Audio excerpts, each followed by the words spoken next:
Are you ready to change your habits, sculpt your destiny, and light up your path to greatness? Welcome to the epicenter of transformation. This is Mick Unplugged. We'll help you identify your because, so you can create a routine that's not just productive, but powerful.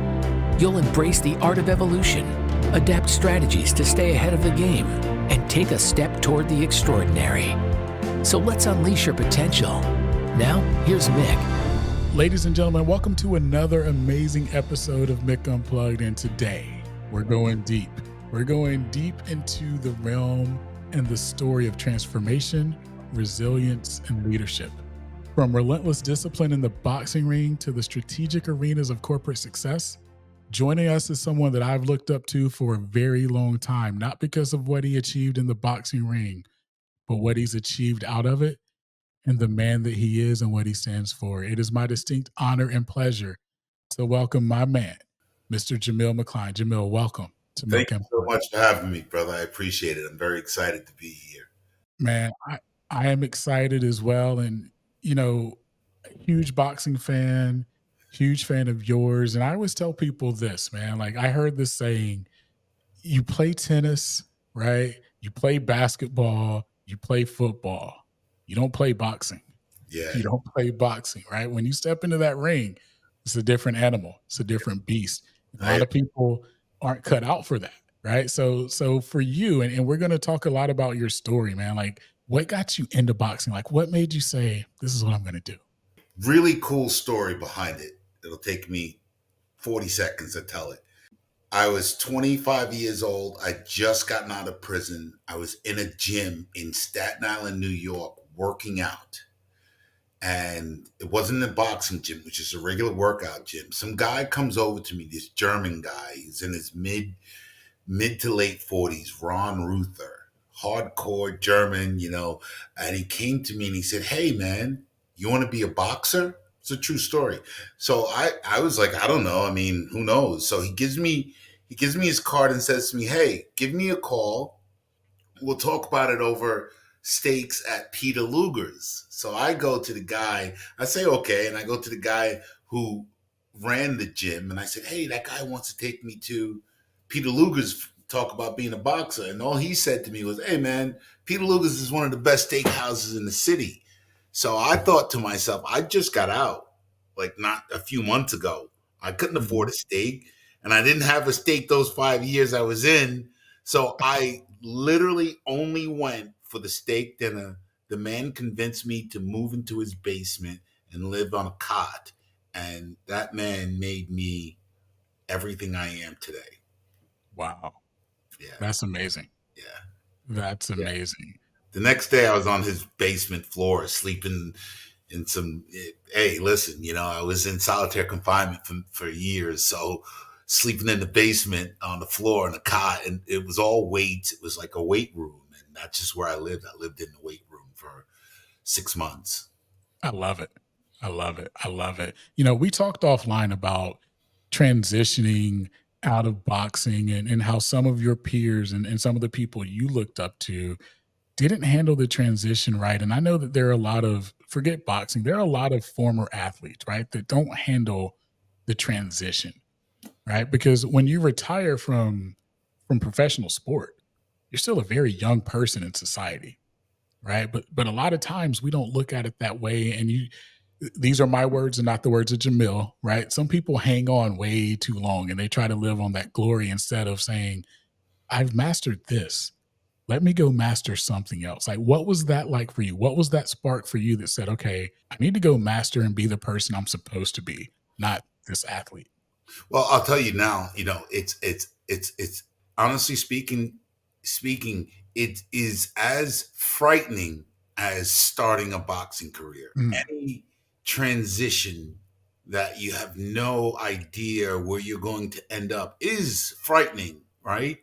But for me, it always boils down to belief and these God-given attributes that made me who I am. I didn't become a fighter because I'm not a fighter because of who I am. I am a fighter because of what's inside of me, and Mhm. I just transitioned that into, don't get me wrong. I mean, just like boxing, I lost my ass many, many times. I've been beat by other people many, many times, used, and you just learn, and, you learn how to bob and weave, and stick the jab when you're supposed to. So, I just picked it up. So what separates me, I think, is that, just like boxing, I started my career at the age of 25. And by the time I was 30, I was already in the top 10 in the world. And then That's for me, right. back in those days, in the top 10 were still, the top five was still Mike Tyson, Lennox Lewis, and Evander Holyfield. So for me to fight, to claw my way in 5 years from the time I put on a pair of gloves, I'm destined to do whatever I want to do. That's right. That's right. And here's Whatever what I that love about, is. oh, sorry, go ahead. Whatever that is, however I define success is how I believe that it will end up, whatever that definition is for me. So the trick has become lately to not put limits on that. At one time, it was X amount of, dollars in the bank, or X amount of, assets. Now it's like, no, there really is no limit. It's just a matter of time. I just need more time. That's all. There you go. There you go. And again, I've told you this before, and I opened the podcast by saying it. You're one of the people that I looked up to and admired. And here's why, man, because you have so many things that are not supposed to be going well for you, right? I mean, you think about it. And again, these are the words of Mick and Mick only. Boxing today, getting in the top 10 probably isn't that hard. But when you got there, bro, like getting in the top 10 was not, I mean, you had to go through beast in the heavyweight division, right? And then you transition out of boxing and you go into the corporate America world. But your past is your past. All of that is stacked up against you. Like Jameel is not supposed to win, but you're a freaking winner. And that's what I love, man. And that's what I think people need to understand is most of the time you just got to keep going, right?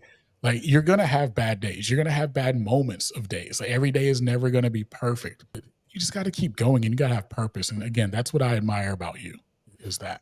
Thank you so much. I'll tell you, it's you're right. It is just a matter of keep going, because what other choice do you have? Like, I leave myself. Oftentimes, I'm thinking, okay, so what's next? How do we do this? Like, how am I going to figure out this?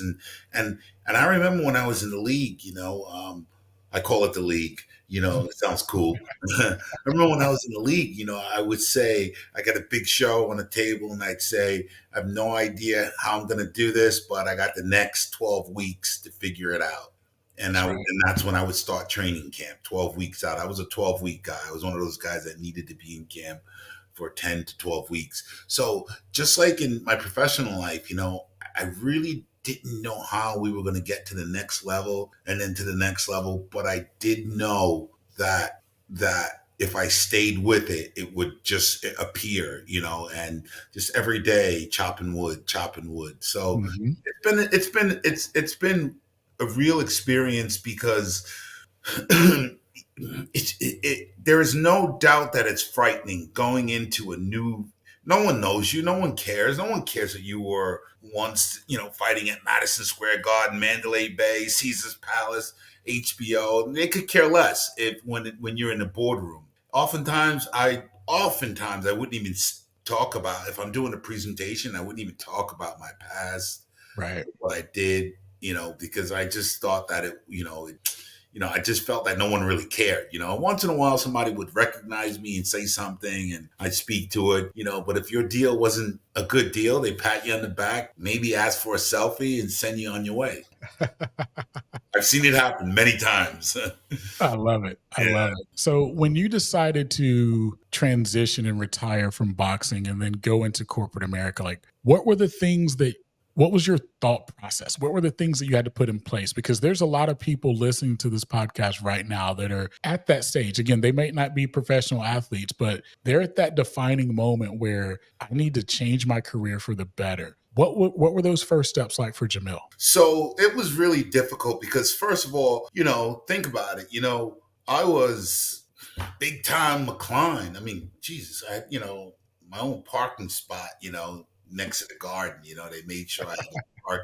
Even when I wasn't fighting, that's Jameel McCline's spot. And then all of a sudden, I'm thrust into this world where no one could care less.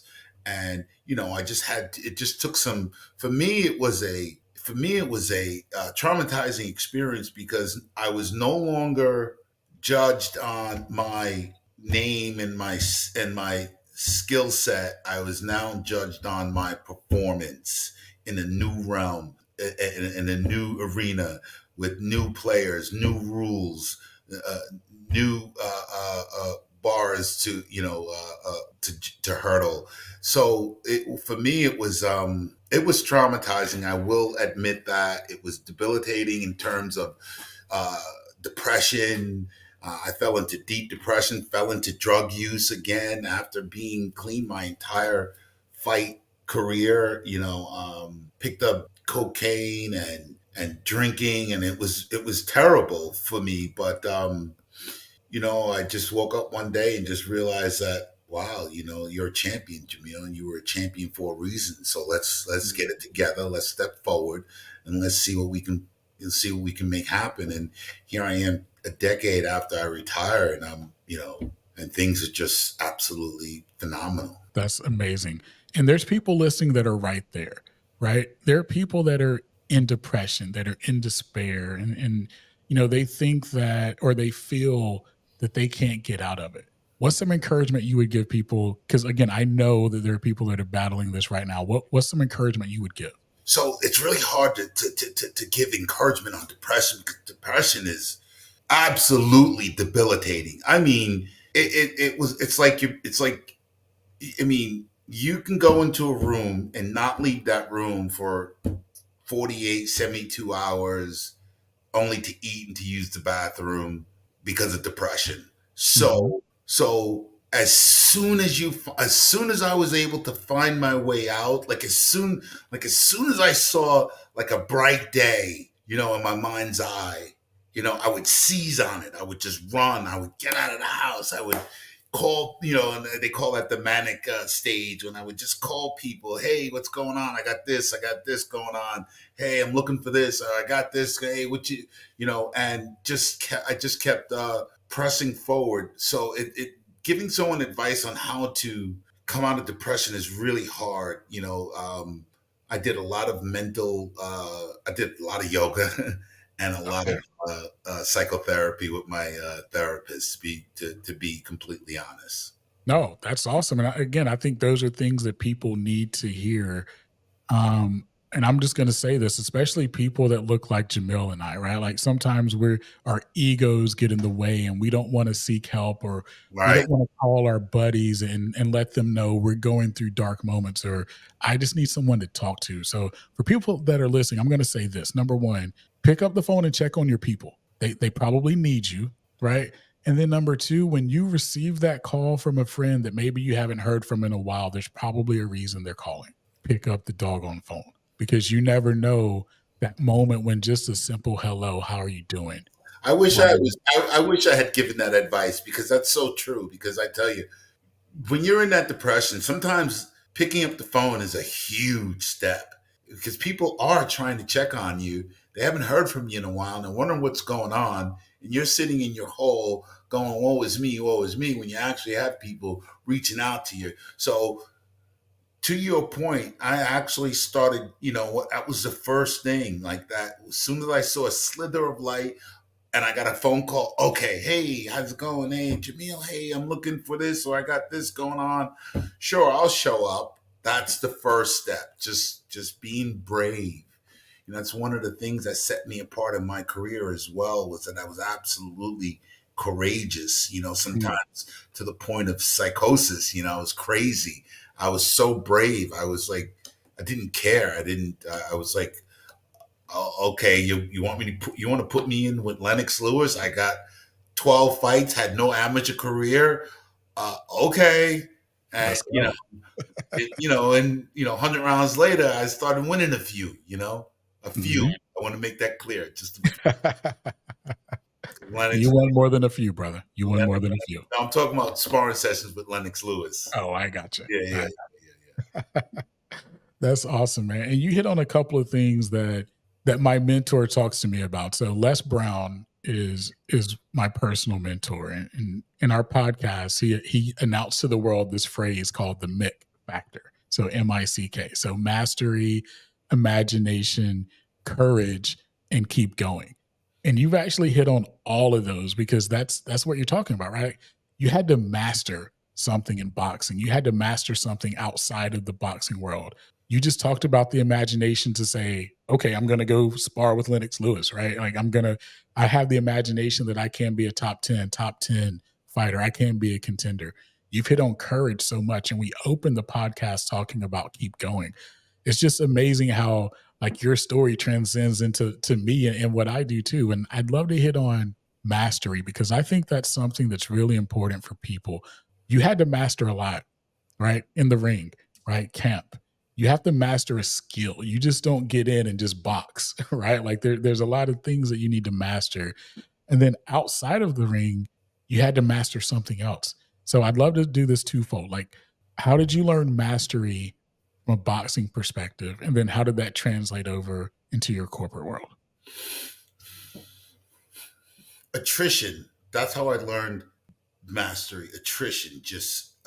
We just stayed with it day after day, year after year.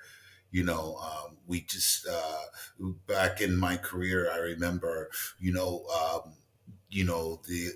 old German guy, Ron, was like, listen, you have to do something every single day. And then when you get in shape, you have to do something twice every single day. Mm. So I took that exact format into my professional career. You have to do something significant every day. And then when you get your feet under, you have to do something significant twice every single day. And it's really hard to keep that momentum going, just like just like in life, some days you have it, some days you don't, some days I got nothing done. But my goal was to do something significant twice a day, every day, even if that significant was just as little as getting a commitment for a meeting, or getting 2 commitments for a meeting. That would be my 2.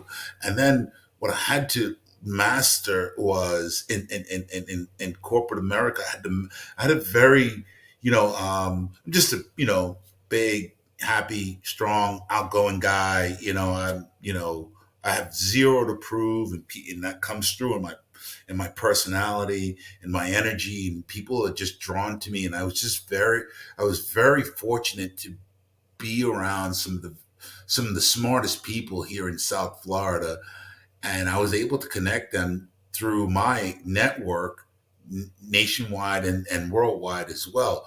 But I had to learn how to do that. I had to learn how to up manage, down manage, and cross manage. I really had to learn how to manage egos. I had this one guy, he's a billionaire, and I was talking to him, and he says to me, Jameel, you got this thing about you. You see how you speak low and you make me pay attention to you? I'm like, I wasn't trying to speak low. I wasn't trying to get you I was just talking to you. But thanks for telling me that. Like the guy was basically, what he was saying was that, you have command. So when he said that to me, things kind of clicked in my mind's eye. I was like, wow, I have the ability to hold someone's attention. Even this guy who, he wasn't listening to me because I was Jameel McCline. He was listening to me because he thought I had something really important to say, Right. and I Right. did, and I got him interested, and I got him happy, and I got him excited, and he understood where I was going with the idea. And, when we got together and we made some really great things happen. That's awesome. That's awesome. Mhm. Again, one of the things that I also love about you, and I could talk to Jameel McCline, big time McCline, all day, right? Like we could have a 20-hour episode, but I won't do that to the people. In boxing, bouncing back is as important as the actual fight itself, right? Because there are moments in the fight where you've got to make quick decisions, or this combo that you thought you're going to be able to get off because you practice it forever, you can't.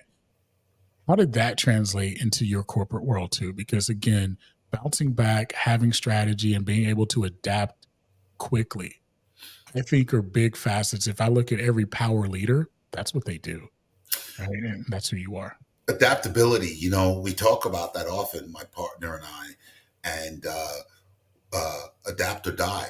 You know, Mm, uh, I am in artificial intelligence now, and just yesterday, Nvidia came out with some, and also Elon Musk this past weekend was saying that jobs are going to be gone by the wayside because of AI. It's going to take so many jobs. And my partner and I were on the phone talking about it, and we were like, well, what's going to happen next? He's like, we already figured it out. We've already adapted. You just showed us how to adapt because we're in a different, we made some incredible things happen. I'll talk about that in a little while here.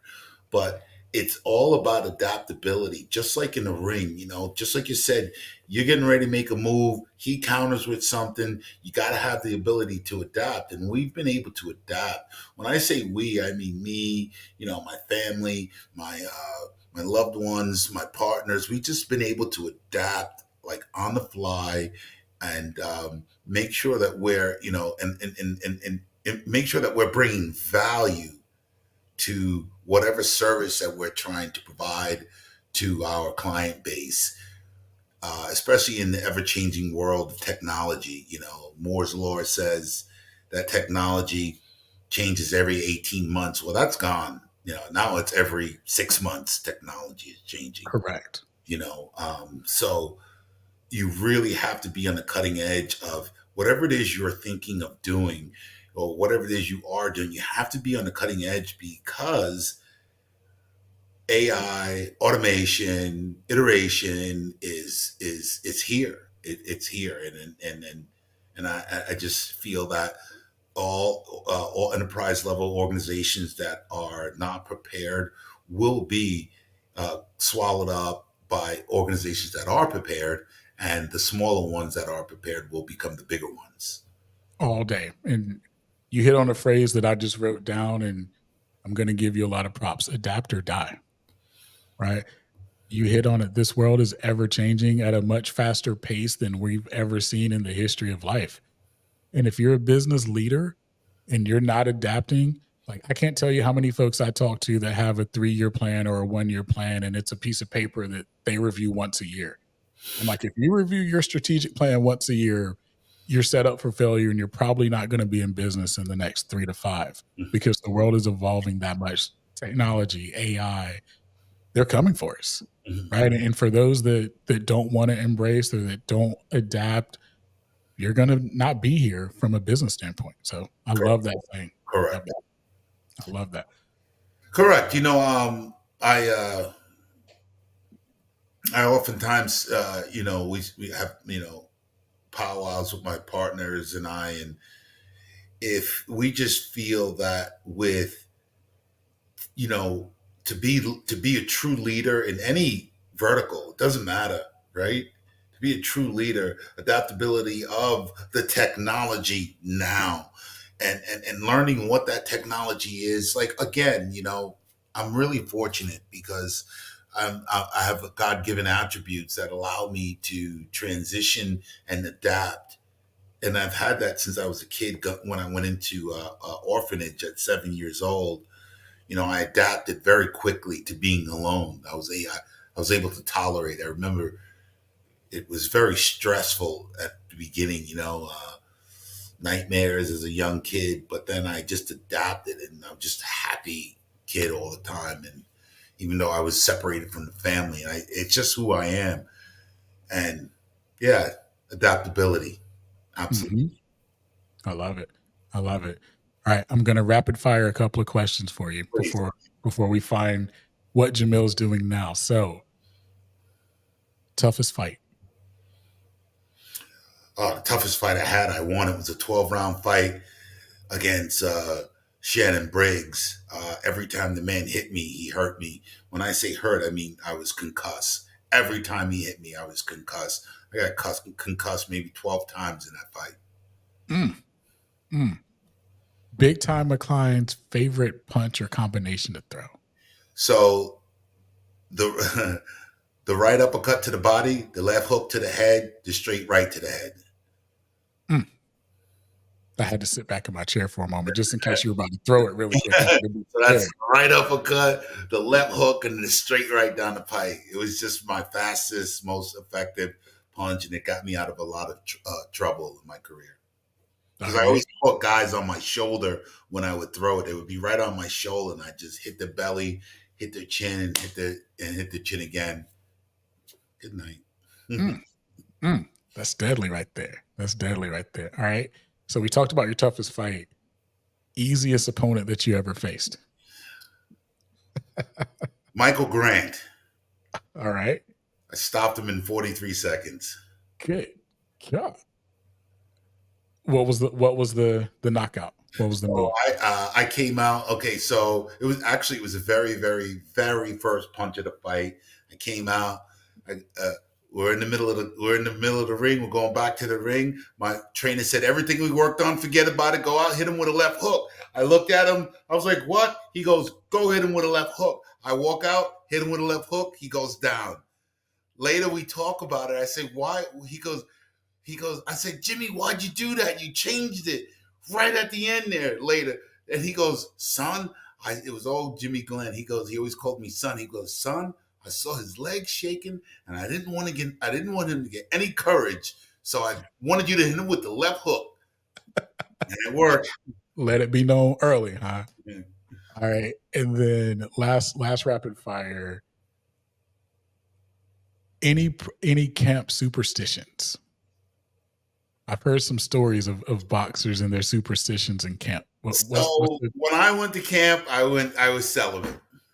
Once I went to camp, that's it. I'm celibate to the fight, and that's it. So a lot of guys say it's a superstition. I experimented a couple times, and I didn't believe it was a superstition because I didn't have the same legs the next day. So celibate through the fight, but after the fight, it was on, huh? It was on. My wife was always right there, ready for me. I'm getting in trouble. All right. So what is Jameel McCline? What is Big Time McCline doing now? Like, where can people find you? Like, what are your passions? What are you doing with work? So really, you can always find me I'm on LinkedIn, Jameel McCline on LinkedIn. So I kind of stay away from the other social media currently. But because, when I ran for United States Congress, I had tens of thousands of followers, but it just got overwhelming. So I got away from it. Too many opinions, too many people yelling at me for no reason. So I got away from it. Namaste, peace in my life, right?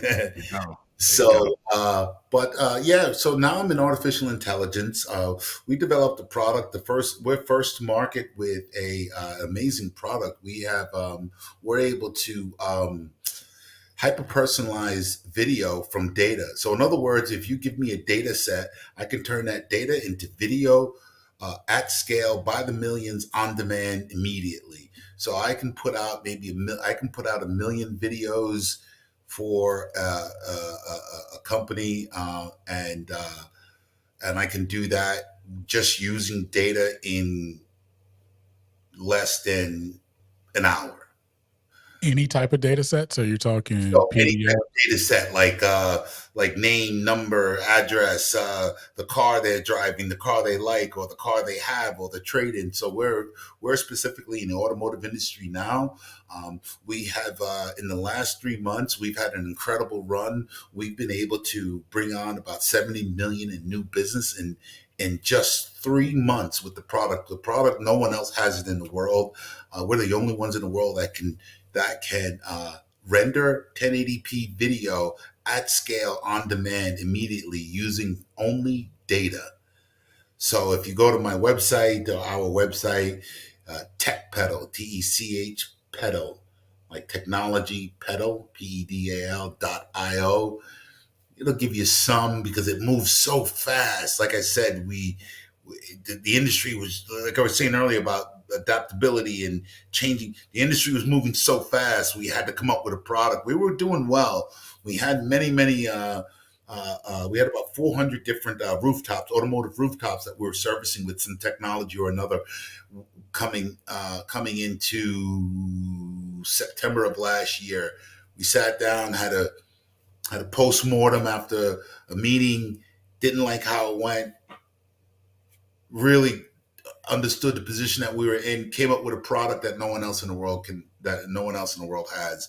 And yes, we started in the automotive industry, but we're moving very quickly into the healthcare, dental, any other industry. It's really a tool for marketing agents and ad agencies. Wow.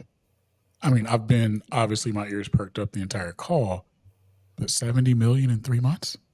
So we put on new business.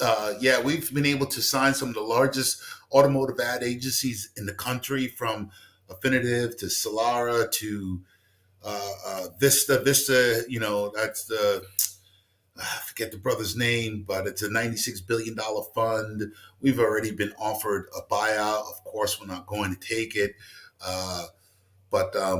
We've been able to get iHeartRadio is one of our new clients. I can just go on in just 3 months, because the technology is so timely and no one else has it. And so if you're an ad agency, think about it. You're sending out all these videos and all these emails, and no one's clicking the emails or no one's watching your videos. So we just have the ability to take your entire data set. Let's say you're Home Depot. You have a special on wood this week, or barbecue grills. We can hit your entire database nationwide, hyper personalized. Hey, Mick, thank you for checking out this video. We got a great offer. Come on down to Home Depot, show them this QR code, and get 30% off the next grill you buy, or whatever. And that's where the world is. Personalization. That's what people want. Like I tell people all the time, I just taught a class on selling to the modern buyer. The modern buyer, like the generation younger than you and I, they want quick and they want it personalized. Right? Like that's what they gravitate toward. They want it personalized, and 70% of all content on the internet now is video based, right? Yep. So everyone is watching videos. I mean, Facebook came out with Reels to compete with TikTok and Instagram. On Instagram, but it's all videos. So we've just seen sometimes a 14 to 30% increase in engagement. And really, that's in marketing and advertising. It's really about engagement, getting your client base to just pay attention, brand loyalty.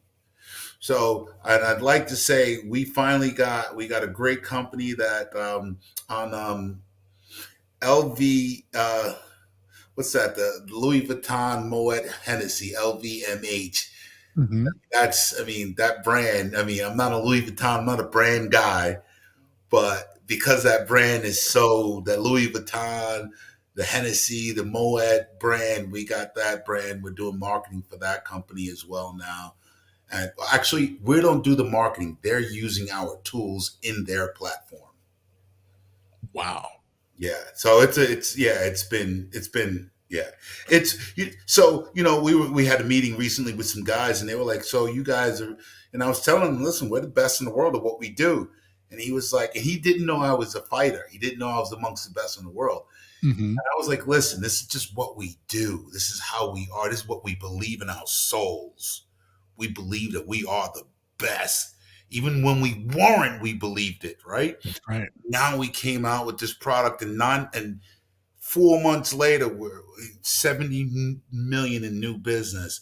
And he was like, wow, you guys really are the best in the world. And I was like, well, what made you see that now? He goes, I see that you guys believe it. Yep. That's where it starts. Amen to that, brother. Amen to that. Ladies and gentlemen, Jameel, big time McCline. Woohoo! My dude. Man, I appreciate it. I appreciate you more. Techpedal.io. I know that there are a lot of business leaders listening. Go have a conversation. Go research them. They have a solution to the problem that you have. I promise you, you have this problem. I don't care the industry. Yes. I don't care the industry. They solve the problem. Video and distribution. You can't beat it. Video distribution at scale, on demand. There we go. All right.